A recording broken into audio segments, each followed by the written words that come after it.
ขอนอบน้อมแด่พระผู้มีพระภาคเจ้าพระองค์นั้นซึ่งเป็นผู้ไกลจากกิเลสตรัสผู้ชอบได้โดยพระองค์เองสวัสดีครับท่านผู้ฟังที่เคารพครับท่านผู้ฟังรับฟังรายการศึกษาธรรมนำสุขมีเสนอแก่ท่านผู้ฟังทุกวันเสาร์ตั้งแต่เวลา 15 นาฬิกาถึง 16 นาฬิกาดำเนินรายการโดยกับผมหมันเอกธนัทเดชะมีอาจารย์สุรภาเดชะเป็นผู้ร่วมรายการวันนี้เราได้นำมัตไตรปิฎกฉบับอรรถกถาเล่มที่ 32 มาศึกษากันเป็นการศึกษาถึงเรื่องของจิตคือจิตนั้นเป็นใหญ่เป็นประธานของเจตสิกถ้าจิตดีคิดดีพูดดีทำก็ดีแต่ถ้าจิตร้ายคิดก็ไม่ดีทำก็ไม่ดีพูดก็ไม่ดีไม่เกิดประโยชน์มีแต่โทษเพราะฉะนั้นการศึกษาเรื่องจิตนั้นพระพุทธองค์ทรงตรัสไว้เกือบทุกสูตรนะพอจิตจิตคืออะไรจิตคือธรรมชาติที่รู้อารมณ์ทุกอย่างเป็นใหญ่เป็นประธานแล้วจิตนั้นมีการเกิดดับต่อเนื่องกันไปไม่ขาดสายจนกว่าจะถึงพระนิพพานนั่นแหละ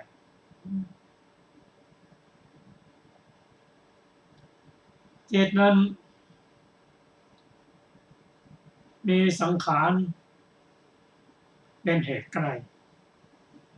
จิตเกิดขึ้นลอยได้ไหมไม่ได้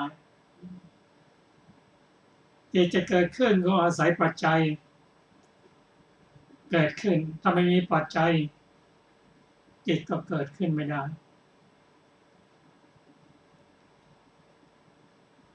จิตลอยได้ไหมจิตลอยไม่ได้วิญญาณลอยไม่ได้เพราะจิตนั้นจะเกิดขึ้นโดยอาศัยวัตถุหกอารมณ์หกจึงเกิดวิญญาณหกขึ้นและวิญญาณจะไปกับไปพร้อมกับวัตถุนั่นแหละไปไม่ได้บางครั้งพระองค์ตรัสว่าภิกษุจะเห็นมารไหมนั่นนะเป็นกลุ่มควันนั่นนะกลุ่มควันนั่นคือรูป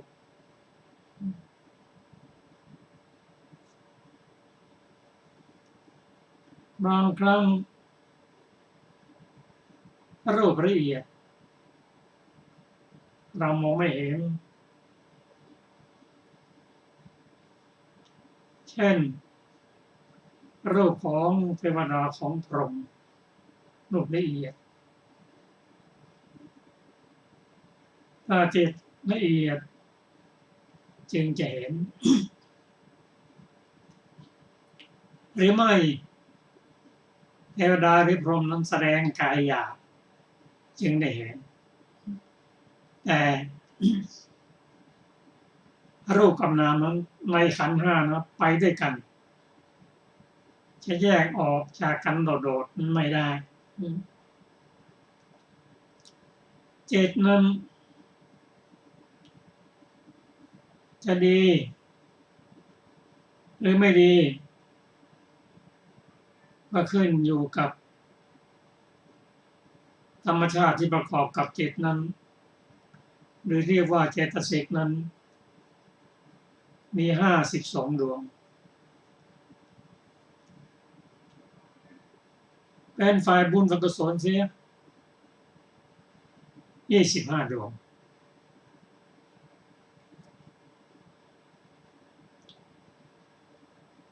มีตัวใจเจตสิกที่เป็นกุศลประกอบนั้น25 ดวง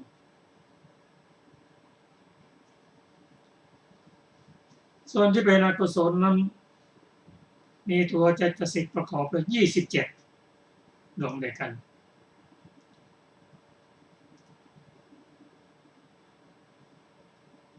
นอกนั้น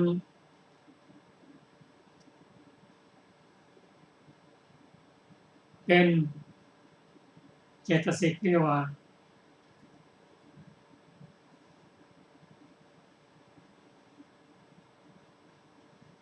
เป็นตัวเจตสิกที่เรียกว่าอัญญสมานาเจตสิกมีอยู่13 ดวงด้วยกันได้แก่สัพพจิตตสาธารณเจตสิก7ปกิณฑกะเจตสิก6พวกนี้อัญญสมานะเจตสิกนี่ก็ประกอบกับ7เป็น2 ส่วนด้วยกันถ้าเป็นสัพพจิตตสาธารณเจตสิกก็ประกอบได้ทั้ง7 ดวงประกอบ7ได้ทั้ง7 ดวงประกอบจิตได้ทั้งหมดอันใดกับผัสสะเวทนาสัญญาเจตนาเอกคตาชีวิตอินทรีย์และมนสิการ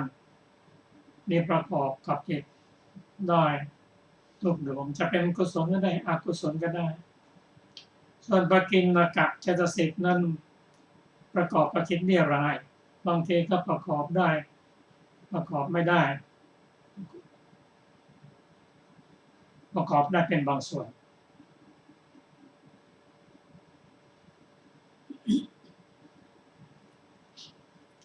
จิตนั้น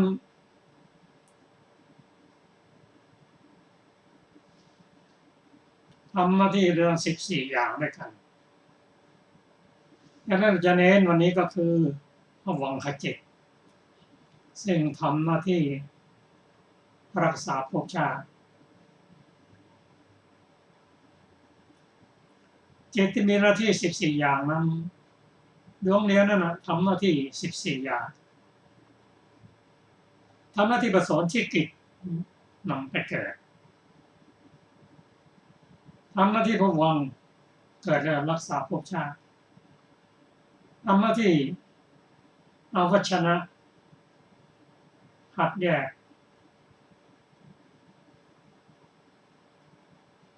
ทำหน้าที่ในการเห็นการได้ยินได้กลิ่นได้รสได้สัมผัส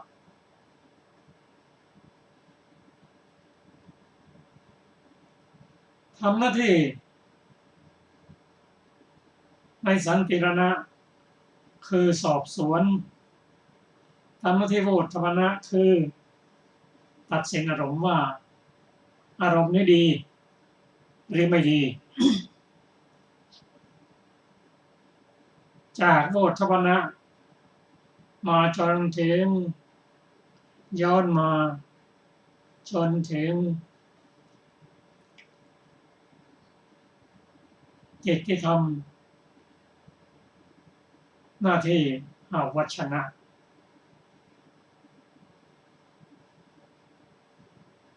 ยังไม่เป็นบุญไม่เป็นบาป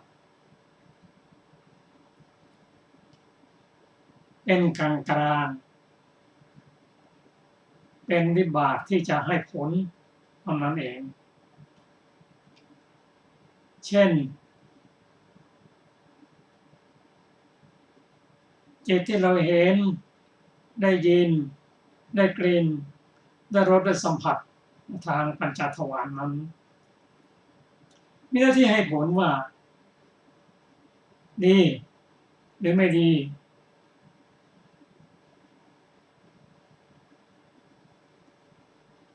เป็นอารมณ์ที่ดีหรือไม่ดีด้วยกลางกลางให้ผลอย่างไรให้ผลก็ตามเหตุที่ทำไว้ในอดีตชาตินั้นนะมาให้ผลในชาตินี้ให้เห็นได้ยินได้กลิ่นได้รสสัมผัสดีมั่งไม่ดีมั่งขึ้นอยู่กับผลขึ้นอยู่กับเหตุที่ทำไว้อดีตชาติเขามาให้ผลแล้วก็จบกันแต่ที่ไม่จบเพราะว่าเมื่อเราเห็นได้ยินได้กลิ่นได้รสแล้ว เป็นเวทนาที่ดีบ้างไม่ดีบ้างตามเหตุปัจจัยที่ทำไว้มาให้ผลมาผลงานของชาติก่อนว่าคุณมีแค่นี้นะแต่ถ้าเป็นอารมณ์ที่ดีมีความสุขเสวยสุขตามสมควรแล้วอยากก็ได้สุขต่อไปอีกยินดีกำหนัดพอใจในสุขในเวทนานั้นก็เป็นการสร้างกรรมใหม่ขึ้นมา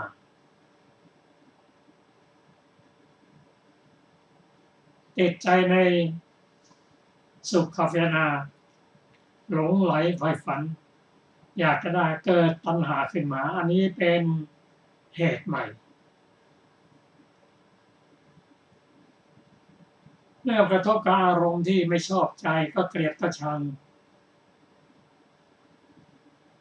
ไม่คิดว่านั่นเป็นผลงานของเราบางคนก็เกิดเป็นคนยากคนจนก็ไปโทษพ่อโทษแม่อย่างนี้เป็นต้นไม่ยอมรับสภาพของตนก็ไปโกรธเกลียดปะฆานิมิตปฏิฆานิมิตก็เกิดขึ้นนอนเนื่องในจิตถ้าเป็นโลภเป็นหลง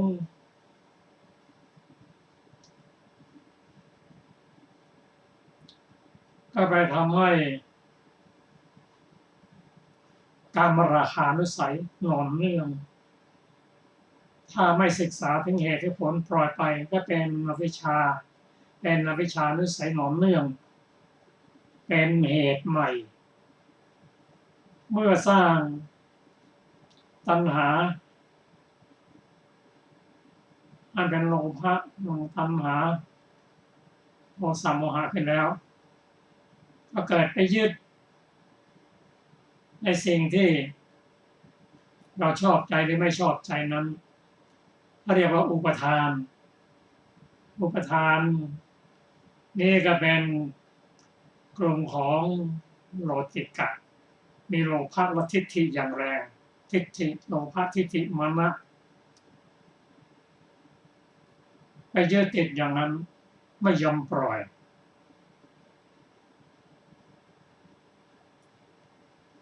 มีการยึดไว้อย่างเหนียวแน่นไม่ยอมปล่อยโดยมีโลจิกะประกอบอย่างเหนียวแน่นไม่มีตัณหาเป็นเหตุใกล้ไม่มีอุปทานก็ทำให้เกิดภพ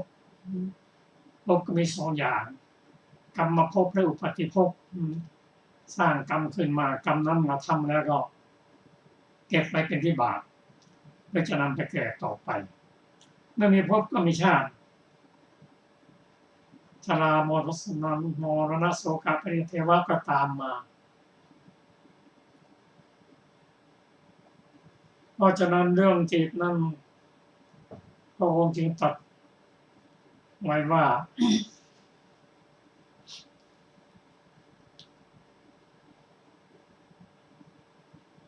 มีเหตุ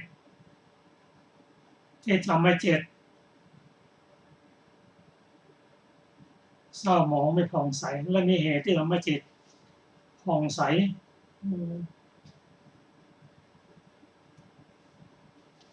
การที่ทำให้จิตไม่เศร้าหมองนั้นต้องรู้ถึงตั้งแต่ภวังคจิตลงมาจนถึงชาวนะอกุศลกุศลที่จะเกิดขึ้นนั้นก็เกิดขึ้นที่ตัวชาวนะ7 ดวงเป็นผู้เสพโดยปกติเราจะมี7 ดวง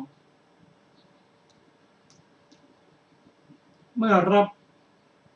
อารมณ์ในทางปัญจารมณ์ก็ดีในทางมโนทวารก็ดีโดย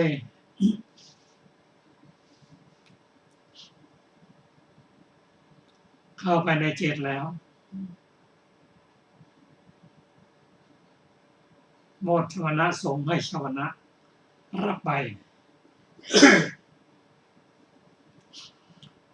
ชวนะนั่นน่ะ จะเป็นที่เกิดของกุศลอกุศลอยู่ในนั่นหมดทำไมทำได้อย่างนั้นเพราะว่าจิตเกิดดับอย่างรวดเร็ว เราจะเห็นสิ่งใดสิ่งหนึ่งแล้วเกิดจิตดับไปน้อยท่วนเลย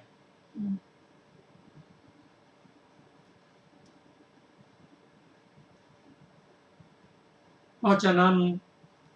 การตั้งจิตไปชอบหนึ่งการมีโยนิโสมนสิการหนึ่งความไม่ประมาทหนึ่งสิ่งเหล่านี้เป็นตัวเจตสิกฝ่ายบุญกุศลที่จะป้องกันไม่ให้อกุศลเกิดขึ้นการเกิดของอกุศลนั้นเพราะว่าไม่ได้ป้องกันไว้ประมาทอย่างไร ที่เรียกประมาทก็คืออะไร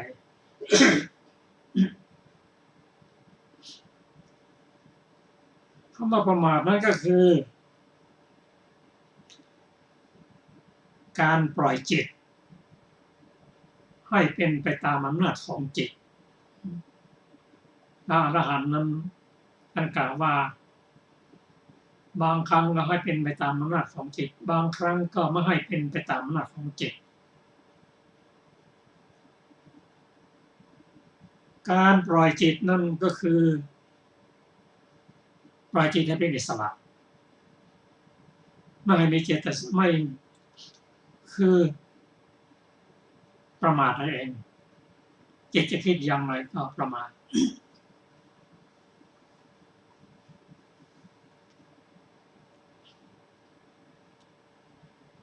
เมื่อปล่อยจิตแล้วก็ยังสนับสนุนความปล่อยจิตในการมคุณห้าได้แปลงด้วยกายทุจริตวจีทุจริตหรือมโนทุจริตหรือทำการอะไรโดยไม่ทำความเคารพปล่อยจิตตามสบายกระทำกิจใดที่เป็นกุศลก็ไม่ทำติดต่อกันไปทำกิจอันหาประโยชน์ไม่ได้ประพฤติย่อหย่อนทอดทิ้งธุระทอดทิ้งฉันทะในสิ่งที่ดีงามทอดทิ้งธุระไม่เสพไม่คุ้นกับกุศลธรรมไม่อบรมไม่กระทำให้มากในกุศลธรรมทั้งหลายความประมาทกิริยาที่ประมาทภาวะที่ประมาทนี้ใดเรียกว่าความประมาทแต่ที่เราศึกษากันนั้นกล่าวไว้ในหลายสูตรว่าประมาทในวัยบ้างยังหนุ่มยังแน่นยังไม่ตายแล้วประมาทในความไม่มีโรคเขายังแข็งแรงซึ่งเรื่องนี้พระองค์ตรัสว่าบุคคลที่คิดว่าตัวเองไม่มีโรคนั้นจะมีอะไรนอกจากความเขาไม่ประมาทในวัยประมาทในความไม่มีโรคประมาทในธรรมบุญกุศลจะทำอะไรก็ทำได้ทำมาตอนอายุมากแม้บางครั้งก็ประมาทในความคิดอันนี้เป็นเรื่องของการไม่ให้บุญกุศลที่เป็นฝ่ายเจตสิกก็ทำงานกันเมื่อวานได้เรียนยังทราบถึงกลุ่มบุญและกลุ่มกุศลโดยเฉพาะกลุ่มที่เป็นบุญนั้นมีอยู่19 ดวงและต้องกราบขออภัยที่เมื่อวานนี้ได้กล่าวถึงกลุ่มที่เป็นบุญกุศลคือศรัทธาสติหิริโอตตัปปะ อโลภะอโทสะและตัตระมชตตาซึ่งเมื่อวานนี้หลงไปหน่อยว่าเป็นมนสิการะไม่ใช่เป็นตัตระมชตตาและยุคลธรรมอีก6 คู่เรียกว่ากายจิตปัสสธิการสงบของกายและจิต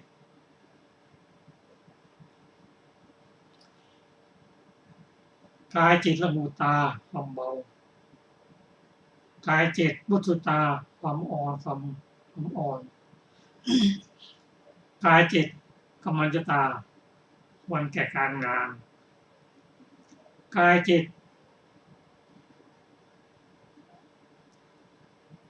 ตาคุญญตาคล่องแคล่วและกายจิตอุจุกตาความตรง19 ดวงนี้ประกอบกับจิตที่เป็นบุญแต่ถ้าจะเป็นกุศลฉลาดแล้วก็ต้องมีปัญญาเข้ามาประกอบด้วยซึ่งอยู่เป็นกลุ่มหนึ่งมันประกอบด้วยวิรติ3อัปปมัญญา2และปัญญินทรีย์1การจะคุ้มครองจิตนั้นก็โดยโยนิโสมนสิการะคือการพิจารณาอย่างแยกขายหนึ่งโยนิโสมนสิการนี่ก็เป็นกลุ่มของเจตสิกซึ่งมีปัญญามีมนสิการะและมีปัญญาก็คู่กันไปด้วยเพราะฉะนั้นกลุ่มของเจตสิกที่เป็นบุญนั้นจะทำงานร่วมกันเช่นผู้มีศรัทธาเป็นผู้ที่มีสติมีศรัทธาสติหิริโอตตัปปะก็ทำงานร่วมกันเป็นกลุ่มกันเมื่อกลุ่มที่เป็นบุญกุศลทำงานแล้วฝ่ายอกุศลเจตสิกฝ่ายอกุศลฝ่ายที่ไม่เป็นบุญ14 ดวงนั้นก็เข้ามาไม่ได้มันขณะของใครของมันเราทำงานไม่ปนกันเมื่อใดจิตเป็นบุญเป็นกุศลอกุศลก็เข้ามาไม่ได้แต่อย่างไรก็ตามอกุศลพยายามคอยหาโอกาสเมื่อใดก็ตาม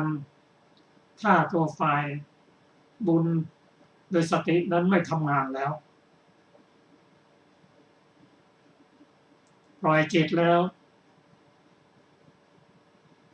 อกุศลก็เข้ามาทันทีเมื่ออกุศลเข้ามาแล้วฝ่ายบุญก็เข้ามาไม่ได้ก็ต้องหาวิธีปรับแก้กันไปให้เมื่อกุศลธรรมเกิดขึ้นแล้วต้องทำต่อเนื่องกันไปอย่าเปิดโอกาสให้อกุศลเข้ามาเมื่ออกุศลเข้ามาแล้วพยายามกำจัดออกไปด้วยอะไรด้วยสัมมาประธาน4มีตัววิริยะเจตสิกที่อยู่ในกลุ่มของปกิณกะนั้นทำฉันทะให้เกิดประคองจิตให้มั่นป้องกันอกุศลที่ไม่เกิดอย่าให้เกิดขึ้นถ้าเกิดขึ้นก็ละกำจัดออกไปด้วยอะไรด้วยวิคัมมนประหารตัทังคประหารสมุจเฉทประหารปฏิปัสสธิประหารและนิสสนประหารซึ่งรายละเอียดพระองค์แสดงไว้ทุกสิ่งทุกอย่างโดยเฉพาะเน้นในเรื่องของความสัมพันธ์แม้ความสัมพันธ์นั้นก็มีอยู่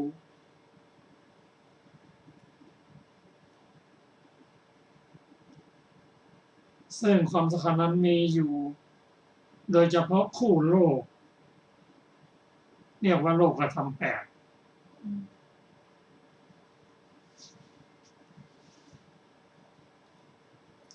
ซึ่งสุขโอกับทุกข์นินทาสรรเสริญลาภยศเป็นต้นบางครั้งเราต้องเห็นความสำคัญยอมสละความสุขเพื่อยอมสละความสุขเพียงเล็กน้อยเพื่อประโยชน์สุขอย่างยิ่งเช่นพระองค์ตรัสว่าการสูญเสียทรัพย์สูญเสียบริวารสูญเสียโยชน์สูญเสียญาติต่างๆนั้นต้องรักษาปัญญาไว้เพราะการสูญเสียดังนั้นไม่สำคัญเท่ากับสูญเสียปัญญา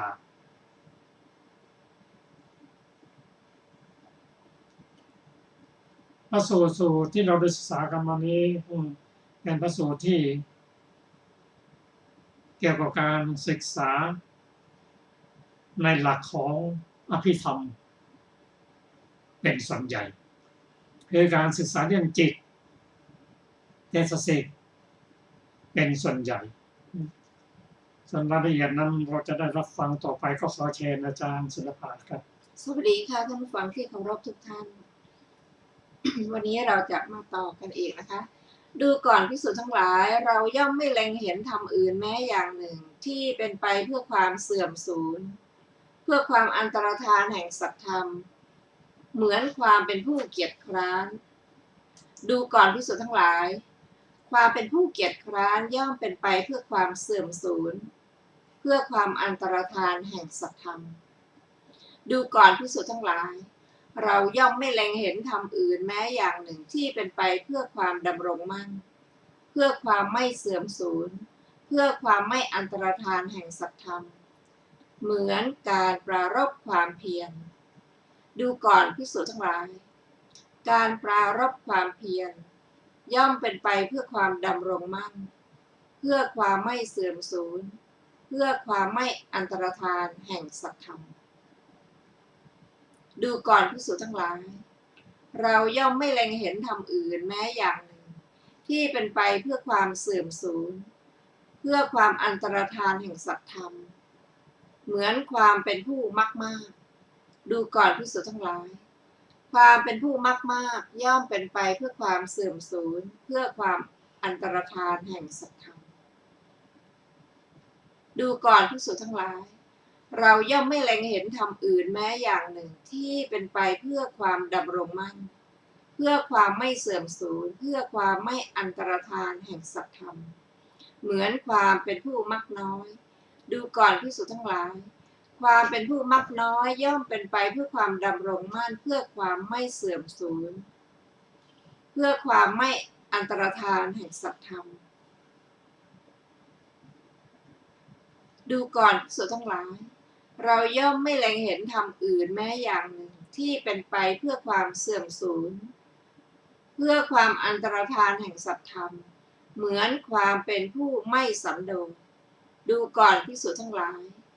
ความเป็นผู้ไม่สันโดษย่อมเป็นไปเพื่อความเสื่อมสูญเพื่อความอันตรธานแห่งสัตธรรมดูก่อนภิกษุทั้งหลายเราย่อมไม่เล็งเห็นธรรมอื่นแม้อย่างหนึ่งที่เป็นไปเพื่อความดำรงมั่นเพื่อความไม่เสื่อมสูญเพื่อความไม่อันตรธานแห่งสัตธรรมเหมือนความเป็นผู้สันโดษดูก่อนภิกษุทั้งหลายความเป็นผู้สันโดษย่อมเป็นไปเพื่อความดำรงมั่นเพื่อความไม่เสื่อมสูญเพื่อความไม่อันตรธานแห่งสัตธรรมดูก่อนภิกษุทั้งหลายเราย่อมไม่เล็งเห็นธรรมอื่นแม้อย่างหนึ่งที่เป็นไปเพื่อความเสื่อมสูญเพื่อความไม่เสื่อมสูญเพื่อสัตธรรมเหมือนการใส่ใจโดยไม่แยบคายดูก่อนภิกษุทั้งหลายการใส่ใจโดยไม่แยบคายย่อมเป็นไปเพื่อความเสื่อมสูญเพื่อความอันตรธานแห่งสัตธรรมดูก่อนภิกษุทั้งหลาย เราย่อมไม่เล็งเห็นธรรมอื่นแม้อย่างหนึ่งที่เป็นไปเพื่อความดำรงมั่นเพื่อความไม่เสื่อมสูญเพื่อความไม่อันตรธานแห่งสัตธรรมเหมือนการใส่ใจโดยแยบคายดูก่อนภิกษุทั้งหลายการใส่ใจโดยแยบคายย่อมเป็นไปเพื่อดำรงมั่นเพื่อความไม่เสื่อมสูญเพื่อความไม่อันตรธานแห่งสัตธรรมดูก่อนภิกษุทั้งหลายเราย่อมไม่เล็งเห็นธรรมอื่นแม้อย่างหนึ่งที่เป็นไปเพื่อความเสื่อมสูญเพื่อความอันตรธานแห่งสัตธรรมเหมือนความเป็นผู้ไม่รู้สึกตัวดูก่อนภิกษุทั้งหลายความเป็นผู้ไม่รู้สึกตัวย่อมเป็นไปเพื่อความเสื่อมสูญเพื่อความอันตรธานแห่งสัตธรรมดูก่อนภิกษุทั้งหลายเราย่อมไม่เล็งเห็นธรรมอื่นแม้อย่างหนึ่งที่เป็นไปเพื่อความดำรงมั่นเพื่อความไม่เสื่อมสูญเพื่อความไม่อันตรธานแห่งสัตธรรมเหมือนความเป็นผู้รู้สึกตัวดูก่อนภิกษุทั้งหลายความเป็นผู้รู้สึกตัวย่อมเป็นไปเพื่อความดำรงมั่นเพื่อความไม่เสื่อมสูญเพื่อความไม่อันตรธานแห่งสัตธรรมดูก่อนภิกษุทั้งหลายเราย่อมไม่เล็งเห็นธรรมอื่นแม้อย่างหนึ่งที่เป็นไปเพื่อความเสื่อมสูญเพื่อความอันตรธานแห่งสัตธรรมเหมือนความเป็นผู้มีมิตรชั่วดูก่อนภิกษุทั้งหลายความเป็นผู้มีมิตรชั่วย่อมเป็นไปเพื่อความเสื่อมสูญเพื่อความอันตรธานแห่งสัตธรรมดูก่อนภิกษุทั้งหลายเราย่อมไม่เล็งเห็นธรรมอื่นแม้อย่างหนึ่งที่เป็นไปเพื่อความดำรงมั่นเพื่อความไม่เสื่อมสูญเพื่อความไม่อันตรธานแห่งสัตธรรมเหมือนความเป็นผู้มีมิตรดีดูก่อนภิกษุทั้งหลายความเป็นผู้มีมิตรดีย่อมเป็นไปเพื่อความดำรงมั่นเพื่อความไม่เสื่อมสูญเพื่อความไม่อันตรธานแห่งสัตธรรมดูก่อนภิกษุทั้งหลายเราย่อมไม่เล็งเห็นธรรมอื่นแม้อย่างหนึ่งที่เป็นไปเพื่อความเสื่อมสูญเพื่อความอันตรธานแห่งสัตธรรมเหมือนการประกอบอกุศลขออภัยเหมือนการประกอบอกุศลธรรมเนืองๆการไม่ประกอบกุศลธรรมดูก่อนภิกษุทั้งหลายการประกอบอกุศลธรรมเนืองๆการไม่ประกอบกุศลธรรมย่อมเป็นไปเพื่อความเสื่อมสูญเพื่อความอันตรธานแห่งสัตธรรมดูก่อนภิกษุทั้งหลายเราย่อมไม่เล็งเห็นธรรมอื่นแม้อย่างหนึ่งที่เป็นไปเพื่อความดำรงมั่นเพื่อความไม่เสื่อมสูญเพื่อความไม่อันตรธานแห่งสัตธรรมเหมือนการประกอบกุศลธรรมเนืองๆการไม่ประกอบอกุศลธรรมดูก่อนภิกษุทั้งหลายการประกอบกุศลธรรมเนืองๆการไม่ประกอบอกุศลธรรมย่อมเป็นไปเพื่อความดำรงมั่นเพื่อความไม่เสื่อมสูญเพื่อความไม่อันตรธานแห่งสัตธรรมจบวรรคที่10อรรถกถาของวรรคที่10วรรคที่10มีวินิจฉัยดังต่อไปนี้บทว่าอัจฉติกังได้แก่สิ่งที่เป็นไปภายในด้วยอำนาจเกิดเฉพาะภายในตนบทว่าอังคังแปลว่าเหตุบทว่าอิติกริตวาแปลว่ากระทำอย่างนี้พระผู้มีพระภาคเจ้าตรัสอธิบายไว้ว่าดูก่อนภิกษุทั้งหลายเรากระทำสิ่งที่เป็นไปทับตนคือเฉพาะตนอันตั้งขึ้นในสันดานของตนว่าเป็นเหตุแล้วย่อมไม่เห็นเหตุอื่นสักอย่างหนึ่งดังนี้บทว่าพาหิรังได้แก่สิ่งที่เป็นภายนอกจากสันดานภายในตนบทว่าธรรมสะได้แก่พระสัทธรรมอธิบายว่าพระศาสนาบทว่าสัมโมสายะได้แก่เพื่อความพินาศบทว่าอันตรธานายะได้แก่เพื่อความไม่ปรากฏบทว่าทิติยาได้แก่เพื่อความตั้งอยู่ตลอดกาลนานบทว่าอสัมโมสายะอนันตรธานายะ พึงทราบโดยนัยยะตรงกันข้ามจากที่กล่าวแล้วนั่นแลธรรมที่เหลือในสูตรนี้มีนัยยะดังกล่าวแล้วในธรรมที่มีสี่เงื่อนนั่นแลในคำว่าอะธัมมังหโมติทีเป็นติเป็นต้นเบื้องหน้าต่อจากนี้พึงทราบความโดยปริยายแห่งพระสูตรก่อนกุศลกรรมบท10ชื่อว่าธรรมอกุศลกรรมบท10ชื่อว่าอธรรมอันหนึ่งโพธิปักขิยธรรม37ประการคือสติปัฏฐาน4สัมมาปัฏฐาน4อิทธิบาท4อินทรีย์5พละ5โพชฌงค์7อริยมรรคมีองค์8ชื่อว่าธรรมธรรมนี้คือสติปัฏฐาน3สัมมาปัฏฐาน3อิทธิบาท3อินทรีย์6พละโพชฌงค์8มรรคมีองค์9และอุปาทาน4นิวรณ์5อนุสัย7มิจฉัตตะ8ชื่อว่าอาธรรมบรรดาบทเหล่านั้นบทว่าอาธรรมโมความว่าภิกษุทั้งหลายเมื่อถือเอาส่วนแห่งอธรรมอย่างใดอย่างหนึ่งแล้วแสดงว่าเราจะทำอธรรมนี้ให้เป็นธรรมกุศลจิตของอาจารย์ของพวกเราจะเป็นนิยยานิกธรรมเครื่องนำออกและพวกเราจะปรากฏในโลกด้วยอาการอย่างนี้จึงกล่าวอธรรมนี้ว่าเป็นธรรมชื่อว่าแสดงธรรมว่าเป็นธรรมเมื่อถือเอาส่วนหนึ่งในส่วนแห่งธรรมเช่นนั้นเหมือนกันแล้วแสดงว่านี้เป็นอธรรมชื่อว่าแสดงธรรมว่าเป็นอธรรมแต่เมื่อว่าโดยปริยายแห่งพระวินัยกรรมที่โจทย์ด้วยเรื่องที่เป็นจริงให้ระลึกได้แล้วปรับอาบัติตามปฏิญญาชื่อว่าธรรม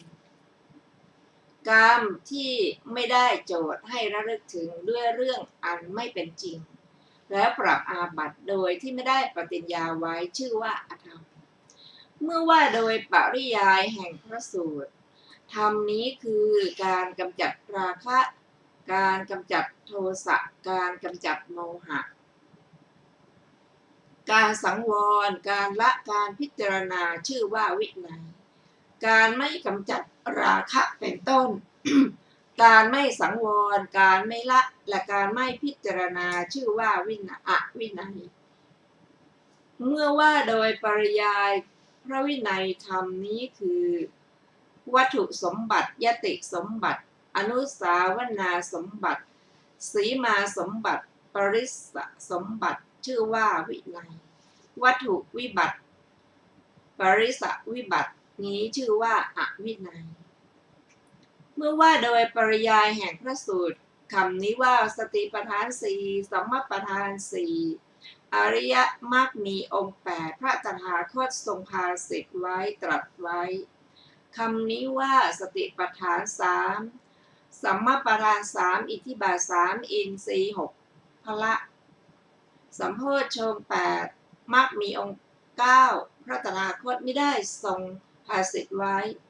ไม่ได้ตรัสไว้เมื่อว่าโดยปริยายพระวินัยคำนี้ว่าปาราชิก4สังฆาทิเศษ13อนิยตะ2นิสักขิยะปาจิตี30พระตถาคตทรงภาสิทธิ์ไว้ตรัสไว้คำนี้ว่าปาราชิก3สังฆาทิเศษ14อนิยตะ3นิสักขิยะปาจิตี31พระตถาคตไม่ได้ทรงภาสิทธิ์ไว้ไม่ได้ตรัสไว้เมื่อว่าโดยปริยายแห่งพระสูตรกิจนี้คือการเข้าพระสมาบัติการเข้ามหากรุณาสมาบัติทรงตรวจดูโลกด้วยพุทธจักษุทรงแสดงพระสูตรเนื่องด้วยเหตุที่เกิดเรื่องขึ้นการตรัสชาดกทุกๆวันพระตถาคตเคยประพฤติมากิจนี้คือการไม่เข้าพระสมาบัติการไม่ตรัสชาดกทุกๆวันพระตถาคตไม่เคยประพฤติมาเมื่อว่าโดยปริยายแห่งพระวินัยกิจนี้คือเมื่อถูกนิมนต์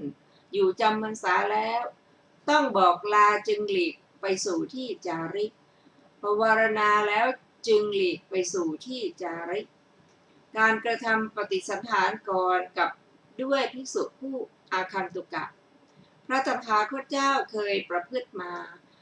การไม่กระทำกิจที่พระตถาคตเคยประพฤติมานั้นนั่นแหละชื่อว่าไม่เคยประพฤติแล้ว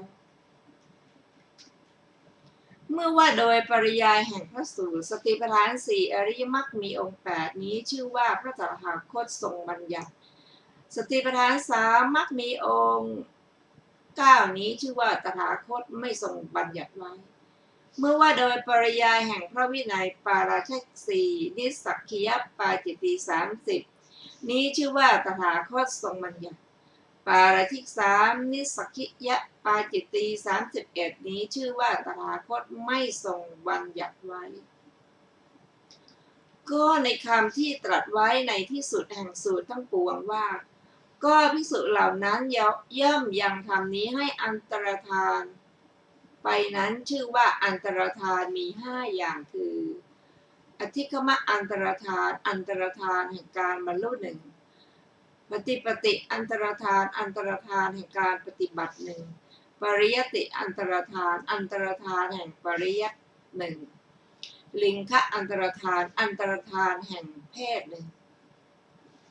ธาตุอันตรธานอันตรธานแห่งธาตุหนึ่งใน5อย่างนั้นมรรค4ผล4ปฏิสัมภิทา4วิชชา3อภิญญา6ชื่อว่าอธิคมอธิคมนั้นเมื่อเสื่อมย่อมเสื่อมไปตั้งแต่ปฏิสัมภิทาจริงอยู่นับตั้งแต่พระพุทธเจ้าปรินิพพานได้ 1,000 ปีเท่านั้นภิกษุไม่สามารถจะให้ปฏิสัมภิทาบังเกิดได้ต่อแต่นั้นก็อภิญญา6แต่นั้นเมื่อไม่สามารถทำอภิญญาให้บังเกิดได้ย่อมทำวิชชา3ให้บังเกิดครั้นการล่วงไปเมื่อไม่สามารถจะทำวิชชา3ให้บังเกิดก็เป็นพระอรหันต์สุขวิปัสสกะโดยอุบายนี้เองก็เป็นพระอนาคามีพระสกทาคามีและพระโสดาบันเมื่อท่านเหล่านั้นยังทรงชีพอยู่อธิคมชื่อว่ายังไม่เสื่อมอธิคมชื่อว่าย่อมเสื่อมไปเพราะความสิ้นไปแห่งชีวิตของพระอริยบุคคลผู้โสดาบันชั้นต่ำสุดดังกล่าวนี้ชื่อว่าอันตรธานแห่งอธิคมภิกษุไม่สามารถจะให้ฌานวิปัสสนามรรคและผลบังเกิดได้รักษาเพียงจาตุปาริสุทธิศีลชื่อว่าอันตรธานแห่งข้อปฏิบัติเมื่อการล่วงไปภิกษุทั้งหลายคิดว่าเราจะรักษาศีลให้บริบูรณ์และจะประกอบความเพียรเนืองๆแต่เราก็ไม่สามารถจะทำให้แจ้งมรรคหรือผลได้บัดนี้ไม่มีการแทงตลอดอริยธรรมจึงท้อใจมากไปด้วยความเกียจคร้านไม่ตักเตือนกันและกันไม่รังเกียจกันในการทำชั่วตั้งแต่นั้นก็พากันย่ำยีสิกขาบทเล็กน้อยเมื่อการล่วงไปต้องอาบัติปาจิตตีทุละลักษาใจต่อแต่นั้นต้องคฤกาบัติเพียงอาบัติปาราชิกเท่านั้นยังคงอยู่เมื่อภิกษุ100 รูปบ้าง 1,000 รูปบ้างผู้รักษาอาบัติปาราชิกยังทรงชีพอยู่การปฏิบัติชื่อว่ายังไม่อันตรธานจะอันตรธานไปเพราะภิกษุรูปสุดท้ายทำลายศีลหรือสิ้นชีวิตดังกล่าวมานี้ชื่อว่าอันตรายแห่งการปฏิบัติบทว่าปริยติได้แก่บาลีพร้อมทั้งอรรถกถาในพุทธพจน์คือพระไตรปิฎกบาลีนั้นยังคงอยู่เพียงใดปริยัติก็ชื่อว่ายังบริบูรณ์อยู่เพียงนั้นเมื่อการล่วงไปพระราชาและพระยุพราชในกาลียุคไม่ตั้งอยู่ในธรรมเมื่อพระราชาและยุพราชเหล่านั้นไม่ตั้งอยู่ในธรรมราชอมาตย์เป็นต้นก็ไม่ตั้งอยู่ในธรรมแต่นั้นชาวแคว้นและชาวชนบทก็ไม่ตั้งอยู่ในธรรมฝนย่อมไม่ตกต้องตามฤดูกาลเพราะคนเหล่านั้นไม่ตั้งอยู่ในธรรม ข้าวกล้าย่อมไม่บริบูรณ์เมื่อข้าวกล้าเหล่านั้นไม่บริบูรณ์ทายกผู้ถวายปัจจัยก็ไม่สามารถจะถวายปัจจัยแก่ภิกษุสงฆ์ได้ภิกษุทั้งหลายลำบากด้วยปัจจัยก็ไม่สามารถสงเคราะห์พวกอันเตวาสิกเมื่อเวลาล่วงไปปริยัติย่อมเสื่อมภิกษุทั้งหลายไม่สามารถจะทรงจำอัตถะไว้ได้ทรงจำไว้ได้แต่พระบาลีเท่านั้นแต่นั้นเมื่อการล่วงไปก็ไม่สามารถจะทรงบาลีไว้ได้ทั้งสิ้นอภิธรรมปิฎกย่อมเสื่อมก่อนเมื่อเสื่อมก็เสื่อมตั้งแต่ท้ายมาจริงอยู่ประธานมหาปกรณ์ย่อมเสื่อมก่อนทีเดียวเมื่อประธานมหาปกรณ์เสื่อมยโมกกถาวัตถุบุคลบัญญัติธาตุกถาสังคณีก็เสื่อมเมื่ออภิธรรมปิฎกเสื่อมไปอย่างนี้สุตตันตปิฎกก็เสื่อมตั้งแต่ท้ายมาอังคุตรนิกายเสื่อมก่อนเมื่ออังคุตรนิกายเสื่อมเอกาทศกนิบาตเสื่อมก่อนต่อจากนั้นทศกนิบาตและต่อนนั้นเอกนิบาตเมื่ออังคุตรนิกายเสื่อมไปสังยุตตนิกายก็เสื่อมตั้งแต่ท้ายมาจริงอยู่มหาวรรคเสื่อมก่อนแต่นั้นสลายตนะวรรคขันธกวรรคนิทานวรรคสคาทวรรคเมื่อสังยุตติกนิกายเสื่อมไปอย่างนี้มัชฌิมนิกายย่อมเสื่อมตั้งแต่ท้ายมาจริงอยู่อุปริปันธาเสื่อมก่อนต่อมามัชฌิมปันธาต่อมามูลปันธาเมื่อมัชฌิมนิกายเสื่อมอย่างนี้ทีฆนิกายเสื่อมตั้งแต่ท้ายมาจริงอยู่ปาติยวรรคเสื่อมก่อนแต่นั้นมหาวรรคแต่นั้นศีลขันธวรรคเมื่อทีฆนิกายเสื่อมอย่างนี้พระสุตตันตปิฎกชื่อว่าย่อมเสื่อมทรงไว้เฉพาะชาดกกับวินัยปิฎกเท่านั้นภิกษุผู้เป็นลัทธิเท่านั้นทรงพระวินัยปิฎกส่วนภิกษุผู้หวังในลาภคิดว่าแม้เมื่อกล่าวแต่พระสูตรก็ไม่มีผู้ที่จะกำหนดได้จึงทรงไว้เฉพาะชาดกเท่านั้นเมื่อเวลาล่วงไปแม้แต่ชาดกก็ไม่ได้สามารถจะทรงไว้ได้ครั้งนั้นบรรดาชาดกเหล่านั้นพระเวสสันดรเสื่อมก่อนต่อนนั้นมาปุณณกชาดกมหานาชาดก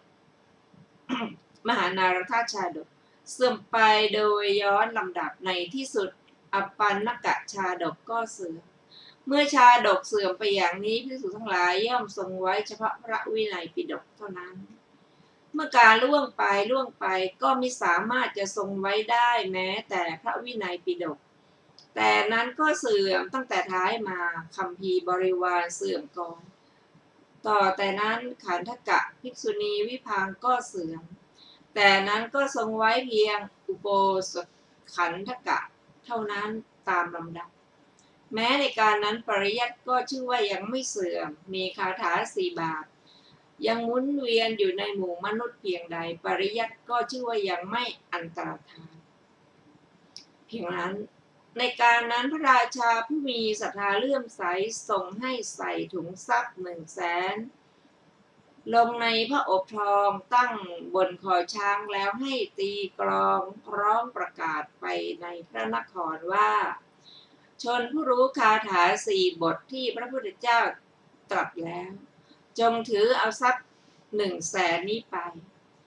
ก็ไม่ได้คนที่จะรับเอาไปแม้ด้วยการให้เที่ยวตีกลองประกาศคราวเดียวย่อมมีผู้ได้ยินบ้างไม่ได้ยินบ้างจึงให้เที่ยวตีกลองประกาศไปถึง3 ครั้งก็ไม่ได้ผู้ที่จะรับเอาไปราชบุรุษทั้งหลายจึงให้ขนถุงทรัพย์100,000นั้นกลับสู่ราชตระกูลตามเดิมในการนั้นปริยัติชื่อว่าย่อมเสื่อมไปดังว่านี้ชื่อว่าการอันตรธานแห่งพระปริยัติเมื่อการล่วงไปการรับจีวรการรับบาตรการคู่การเหยียดการดูแลการเหลียวแลไม่เป็นที่นำมาซึ่งความเลื่อมใสภิกษุทั้งหลาย วางบาตรไว้ปลายแขนถือเที่ยวไปเหมือนสมณะนิครนถือบาตรน้ำเต้าเที่ยวไปแม้ด้วยอาการเพียงเท่านี้เพศก็ชื่อว่ายังไม่อันตรธานเมื่อการล่วงไปเอาบาตรลงจากปลายแขนเที่ยวไปด้วยมือเหมือนด้วยสาแหรกเที่ยวไปแม้จีวรก็ไม่ทำการย้อมให้ถูกต้องกระทำให้มีสีแดงใช้เมื่อการล่วงไปการย้อมจีวรก็ดีการตัดชายผ้าก็ดีการเจาะรังดุมก็ดีย่อมไม่มีทำเพียงเครื่องไม้แล้วใช้ซ้อยต่อมากลับเลิกรังดุมไม่ทำเครื่องหมายต่อมาไม่การทำสองอย่างทั้งสองอย่างตัดชายผ้าเที่ยวไปเหมือนพวกปริพาชกเมื่อการล่วงไปก็คิดว่าพวกเราจะต้องการอะไรด้วยการกระทำเช่นนี้จึงผูกผ้ากาสายเพียงเล็กๆเข้าที่มือหรือที่คอหรือขอดไว้ที่ผมกระทำการเลี้ยงภรรยาเที่ยวไถหว่าเลี้ยงชีพในการนั้นชนเมื่อให้ทักขินาย่อมให้แก่ชนเหล่านั้นด้วยขออภัยย่อมให้แก่ชนเหล่านั้นอุทิศสงฆ์พระผู้มีพระภาคเจ้าทรงหมายเอาข้อนี้จึงตรัสว่าดูก่อนอานนท์ในอนาคตการจักมีโคตรภูบุคคลผู้มีผ้ากาสายพันคอเป็นผู้ทุศีลเป็นผู้มีธรรมลามกชนทั้งหลายให้ทานในคนผู้ทุศีลผู้มีธรรมลามกเหล่านั้นอุทิศสงฆ์อานนท์ในการนั้นเรากล่าวว่าทักษิณาไปแล้วในสงฆ์มีผลนับไม่ได้ประมาณไม่ได้แต่นั้นเมื่อการล่วงไปชนเหล่านั้นคิดว่านี้ชื่อว่าเป็นธรรมเครื่องเนิ่นช้าพวกเราจะต้องการอะไรด้วยธรรมเครื่องเนิ่นช้านี้จึงทิ้งท่อนผ้าโยนไปเสียในงาในการนั้นเพศชื่อว่าหายไปได้ยินว่าการห่มผ้า